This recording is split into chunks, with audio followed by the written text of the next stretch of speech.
around, I to the other side.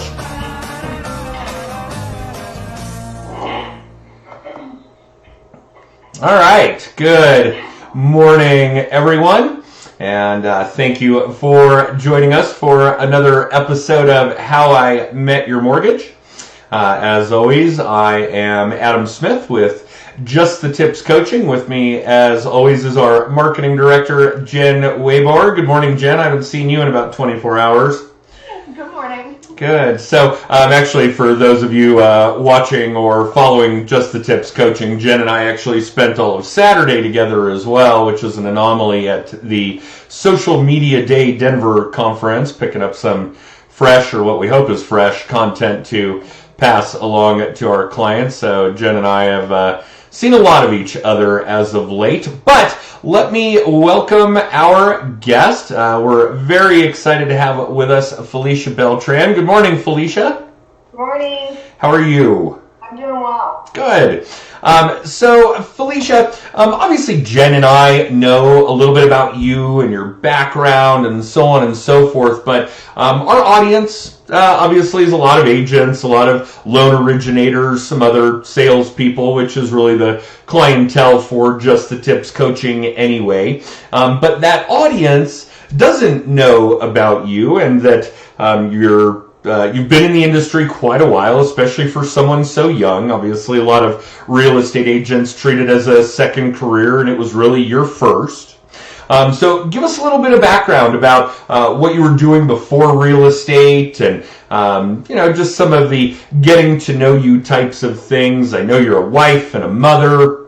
Hit our audience with all the good stuff. Okay, so my name is Felicia. I'm with Remax Associates in Pueblo, Colorado.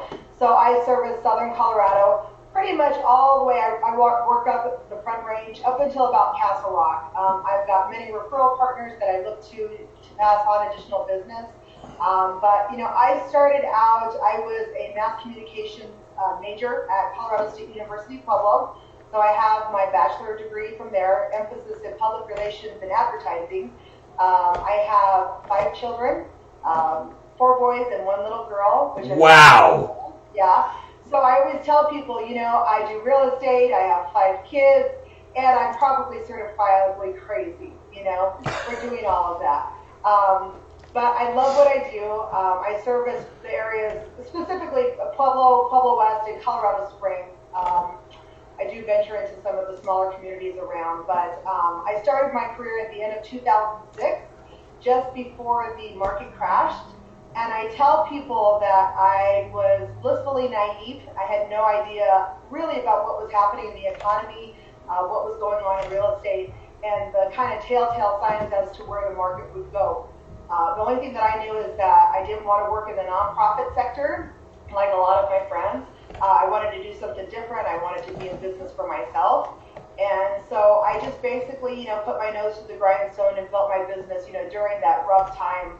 I sold my first house in the middle of a blizzard in Pueblo West doing an open house, which, rarely happens, but it was a good way to get my feet wet. I started with Keller Williams. I was with them for about 6 years, and now I've been with Remax for 7. So, I'm just pushing on 14 years in the industry, and it's been a great business for me. Okay, we all know that, NAR tells us that 80% of real estate agents are gone within 2 years. So for you to be a 14-year veteran really says something. So I hope our audience is keying in that you've seen a lot of different things, including the last recession, which included a big real estate bubble. I don't think we'll face that in this impending recession, but there's a lot of good content coming from Felicia today, guys. So tune in, pay close attention, because we're going to give you guys a great show this week.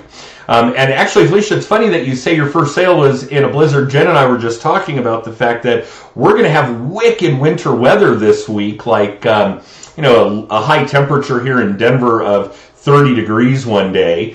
So I got to spend all of my Sunday winterizing things, RV, sprinkler system, all of that kind of stuff, because I don't have time for it during the week, and I'm leaving town at the end of the week for a couple of conferences. So definitely ran out of time for that.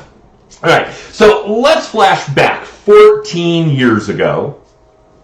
tell us about your inception into real estate, and more importantly, where were clients coming from? What were you doing for lead generation? Social media wasn't popular. We weren't doing video. I'm not even sure the smartphone really existed at that point.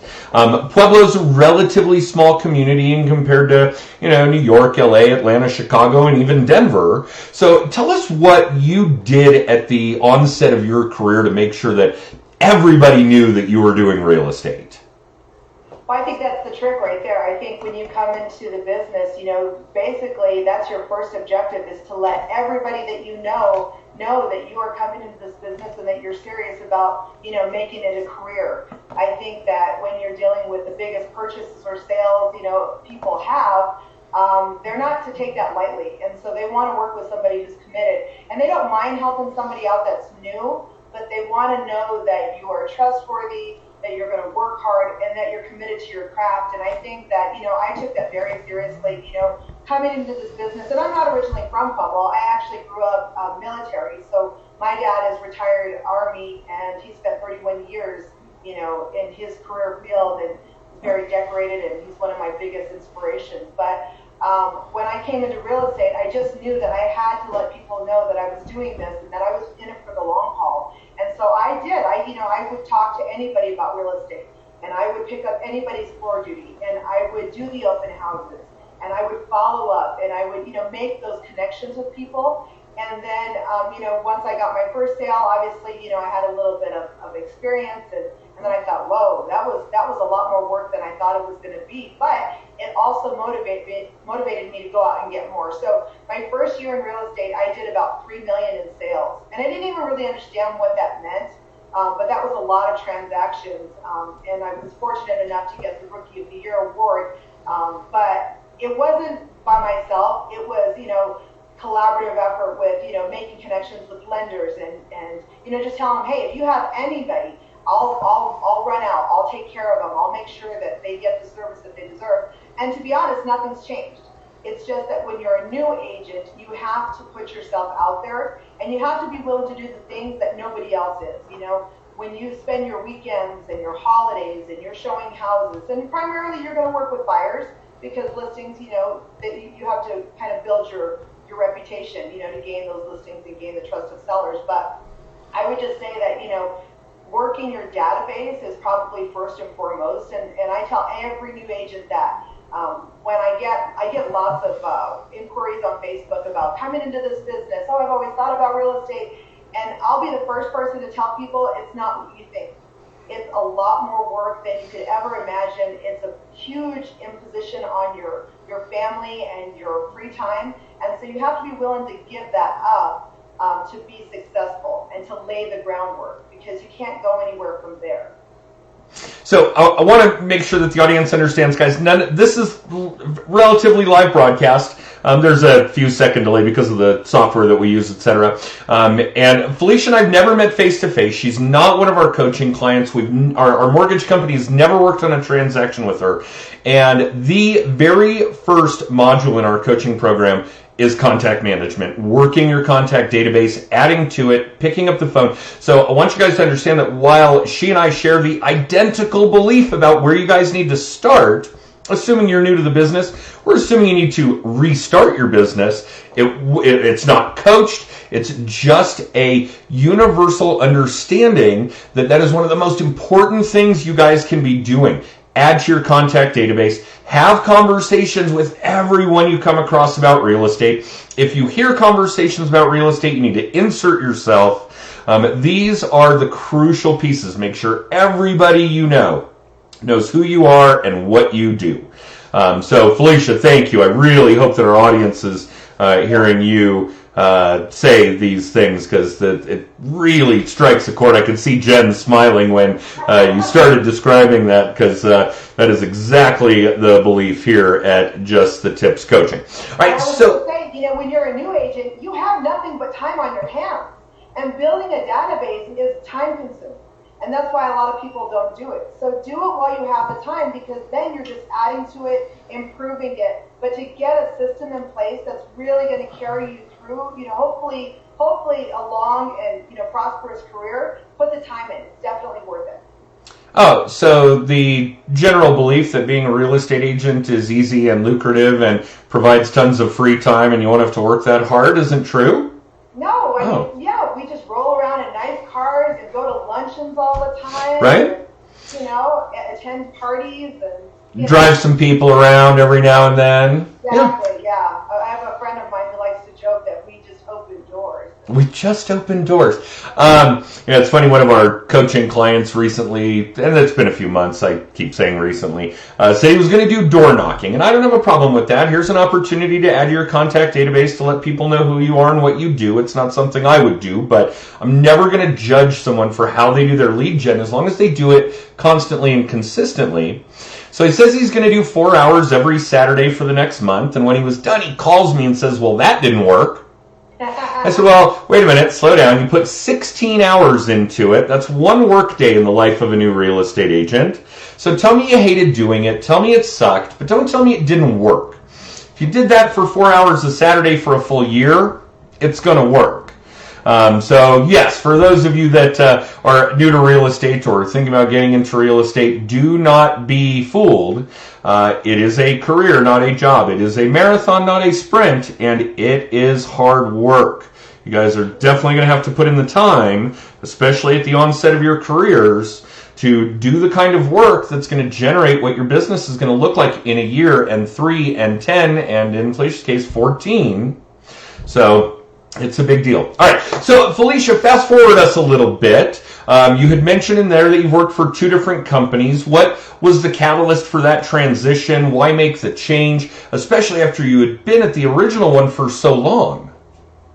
For me, I think it just comes down to environment. And we just happened to, the market center was going through a really difficult time. There was quite a few owners that, just couldn't get on the same page, and there was a lot of friction and tension.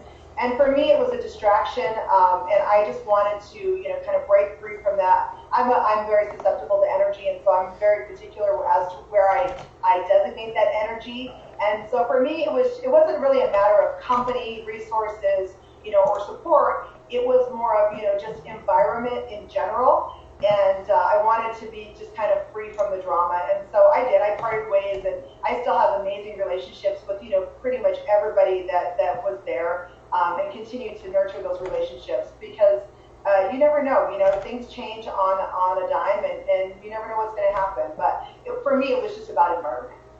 Excellent. And when you made that transition, was it you by yourself? Did you have any support staff, a TC, an assistant, anything like that? At that point, I had a part-time assistant. And so it was a pretty easy transition. I just made sure that all of my clients knew where I was going, and it worked well. And I'm assuming that didn't make a big impact, but I do want to address one thing you just said before we move on. Guys, Felicia said she had a part-time assistant with her at that time. And I think that that's the exact model. I think that's your first hire, a part-time assistant, grow them into a full-time assistant. In the real estate world, then maybe that becomes hiring a TC of your own, those kinds of things. But again, just along the lines, and that's our team structure module, I do think your first hire should be that part-time assistant. And so that you guys know our formulaic equation for that. If you hire somebody today at 20 hours a week for $20 an hour, it's $400 a week, $1,600 a month, but it frees up 80 hours of your time. And as long as you don't screw that time away, 80 hours should present you with the opportunity to close one more deal. And that one deal should pay you more than $1,600. So all of you watching, you need an assistant. As long as you have the self-discipline to not take those 80 hours and go spend them on the golf course or whatever the case may be, taking a nap, whatever. So that's certainly a big deal. You could share with another agent. I did that. You can find somebody to partner with, and then they can kind of share the management responsibilities. Or a lot of the offices have a transaction coordinator, and you pay them per deal. But it's definitely the leverage, does help to free you up so you can go out and lead gen. Yeah. And the other thing that Felicia said here, guys, is that when she left, really all she had to do was make sure that her clients knew she made a change. And it may not have even been all that necessary for her. I think Felicia's got a model where she knows full well that she doesn't work for Keller Williams or she doesn't work for Remax. She works for her clients.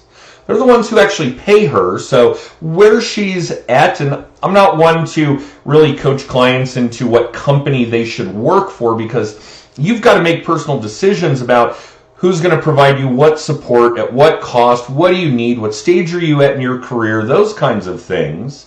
But literally, Felicia was able at that point with her and her assistant to just unplug her business model, move it over to another company, plug right back in and keep going without missing a beat. And that's very, very important stuff. I don't know that I know a real estate agent that has had a career as long as Felicia's or longer that has only been at one company over that stretch. I'm sure they exist, but you guys have got to be prepared for the fact, managing your own assets, your own team, those kinds of things, that changing companies is a reality. It's a possibility, a strong possibility in your business. So do keep focused on being able to make those changes easily, positively, so on and so forth. And Felicia, I assume that was a great change for you because you're still there. Yeah. Okay. So we're about midpoint of your career here. You've been with one company at that point. You're making a change. You're thinking about making a change. What does your lead gen look like at that time? We're starting to see the inception of smartphones and social media. Obviously, there are all kinds of tools to enhance our productivity in a technological sense. How did your lead gen shift once you'd been established for a number of years? You've got some support help, those kinds of things. What did that look like for you in that era? I think in that point, social media was really prevalent, and I kind of jumped in with both feet. I think I was probably one of the first agents in the area to create a business page. I have over 3,000, people following me, looking for content, tips, just trying to catch a glimpse of what the Pueblo market looks like. And so I feel like, I have made myself a resource. I love the fact that people feel free to reach out and ask questions, and I love the opportunity to showcase, our inventory here and to really, put that visibility out there and get the most traction for my sellers. I think that's like first and foremost what my objective is, and I think that social media gives me a great platform to do so. And so, I'm excited. I'm enthusiastic about my market. I'm aggressive when it comes to marketing efforts, and I feel like that translates to my audience. And so I think social media has been huge. Not only that, but being a social person, knowing, so many diverse groups of people, it's wonderful that I get to catch up with them. Like, oh, you had a baby, like, that's fantastic. You got a promotion, like, you go, girl. Just trying to be people's cheerleader. And I think that when you're genuine and you're, making those touches and you're, following up on, the questions and the inquiries that come through, I think that social media is extremely lucrative, and it's been a big bulk of my business. That's fantastic. And I can't disagree. I think your social media work is fantastic. Jen and I have obviously checked it out. And of course, so that you guys watching are aware, Jen and I do have something of a vetting process. We don't have guests on the show that aren't doing production, that aren't doing the kinds of lead generation that we want to see, contact management, social media, video, whatever the case may be. So do know that we are kind of weeding that out before we bring you these guests.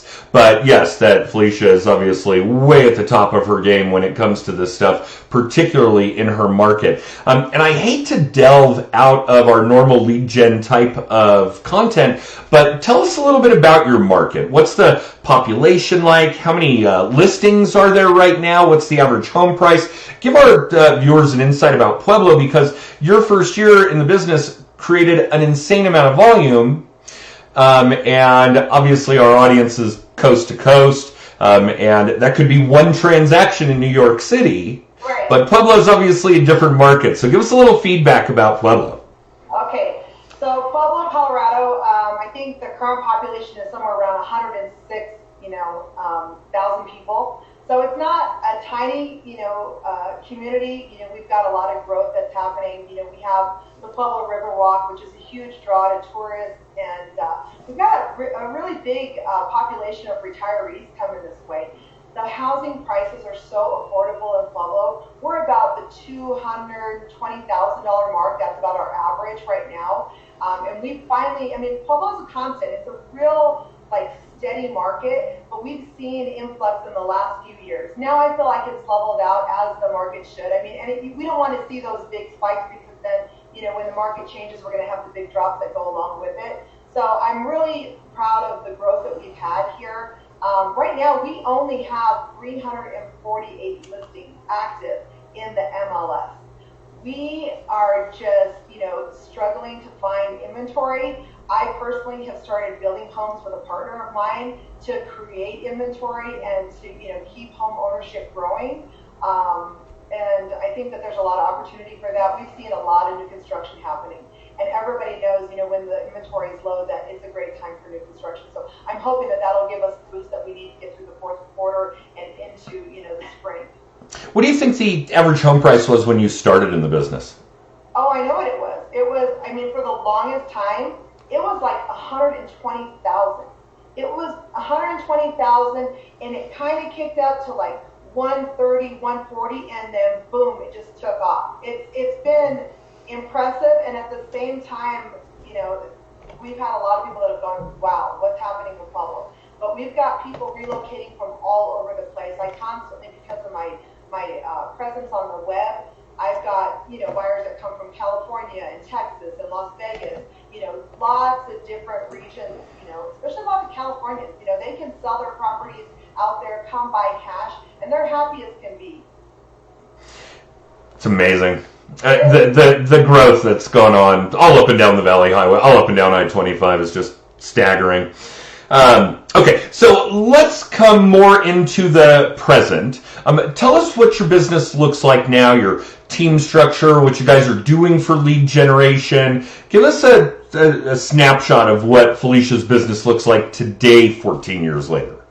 I'll be real honest, I don't have a team. I'm a one-woman show. I'm currently in the process of building, going through a little bit of a transition, but my long-term assistant decided to come into real estate herself. She was great. She was an amazing transaction coordinator. But, everybody has to do what's best for them. So, well, and hang on a sec, because I think a lot of our audience is going to view that as, oh, God, poor Felicia. She trained this person and paid her, and then she abandoned her. But, guys, look at what Felicia provided another person.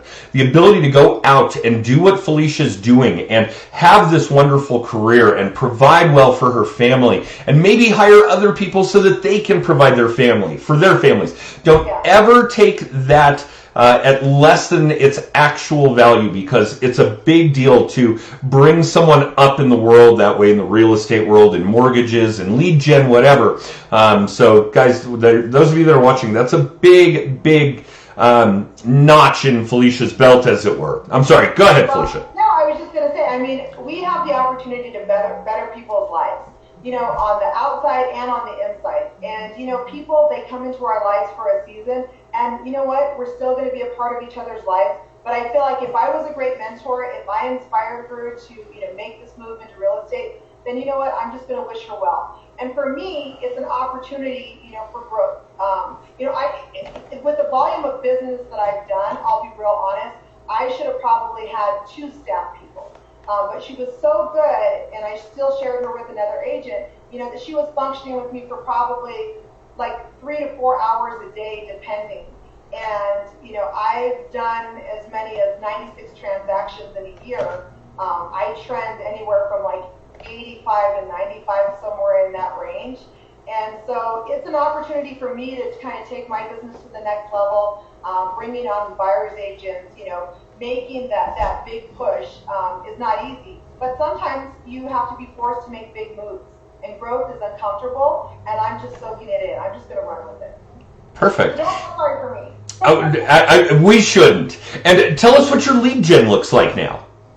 It's really about working my sphere, my past clients, continuing the social media, evolving with this changing technology, and just doing more of the same. Now I feel like I'm compelled to bring in a buyer's agent and build their business. I think with that type of leverage, I'm probably going to double what I'm doing. And then, like I said, to better somebody's life, to help them build a career that's going to, take care of their family.